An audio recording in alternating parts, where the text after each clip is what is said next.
Hello Cancer, Sun, Moon, Rising, and Venus signs. Kamusta po kayo? Sana po ay nasa mabuti kayong kalagayan. Welcome back po sa Star Tarot. At kung bago kayo rito, welcome din po kayo. Please subscribe, like, share my videos, and leave me a comment kung nakaresonate kayo. Thank you. So, wise one, grow within your current situation. Ayan, kasi baka mayroon kayong sitwasyon sa ngayon, we're in, maraming lessons ang dapat ninyong matutunan dito. There could be a lot of, or there could be like one situation dito na talagang mag-iiwan sa iyo ng wisdom, mag-iiwan sa iyo ng life lessons, no?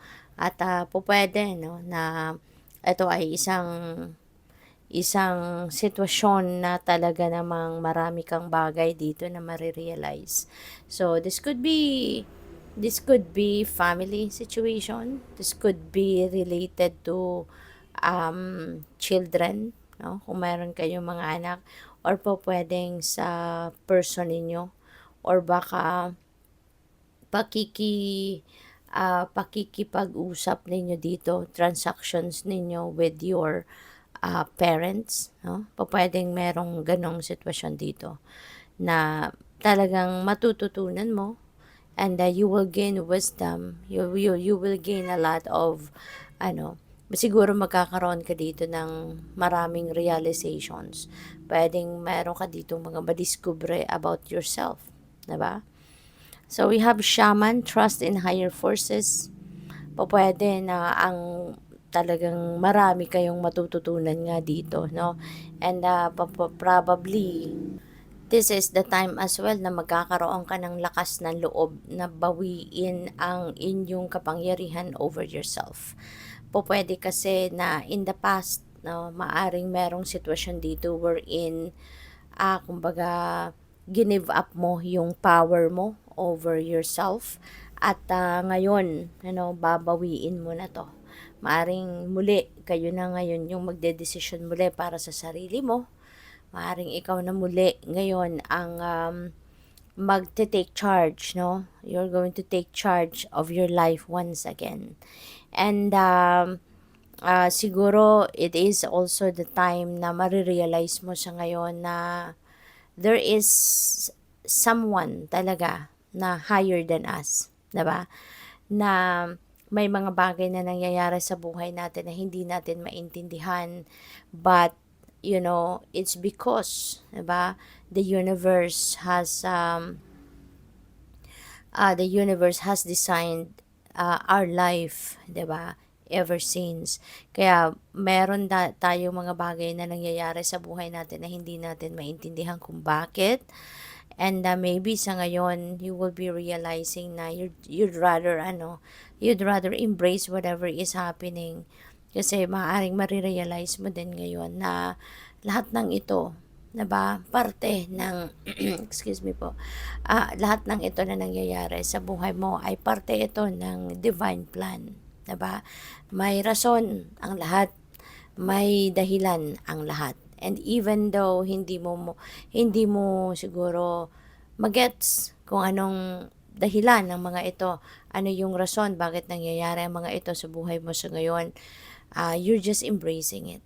You're just embracing it and believing, no, na everything is for your best interest. Everything in the end is going to be for your highest good. Okay? So we have She-Wolf, unleash the wild within.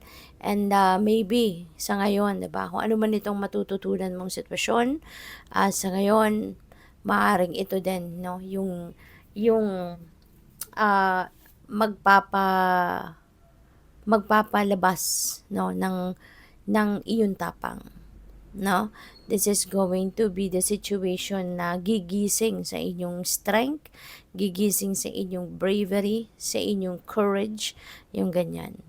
Okay? So, good luck sa'yo. So, maraming salamat for subscribing. And if you haven't subscribed yet, subscribe na po kayo. And also, maraming salamat din for not skipping the ads kasi malaking tulong po yan sa akin. And also, if you would like to join the membership, just click the join button po sa baba na video. Thank you. So, we have look up, look forward, welcome new developments for positive change. Ayan. So, pwede na meron mga bagong opportunity na dadating dito, no, sa buhay mo, and that could be related to any area of life, but these opportunities is going to lead you towards this positive change. All right? So, what else? We have celebration. Your spirit needs to play and have fun.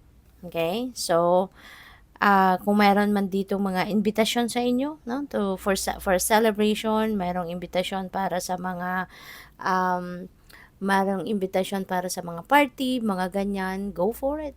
Okay? Go for it.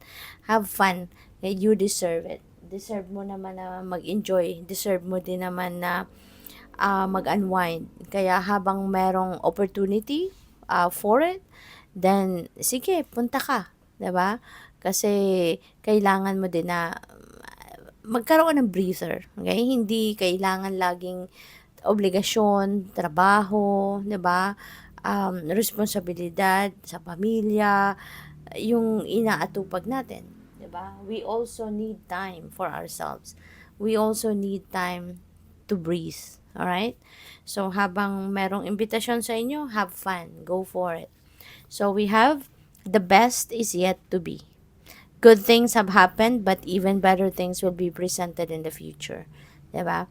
Kung meron na kayong mga magagandang experiences, no, na naranasan, kung meron na kayong mga maraming blessings, no, na natanggap from the divine in the past, sabi ng universe, hindi lang 'yon.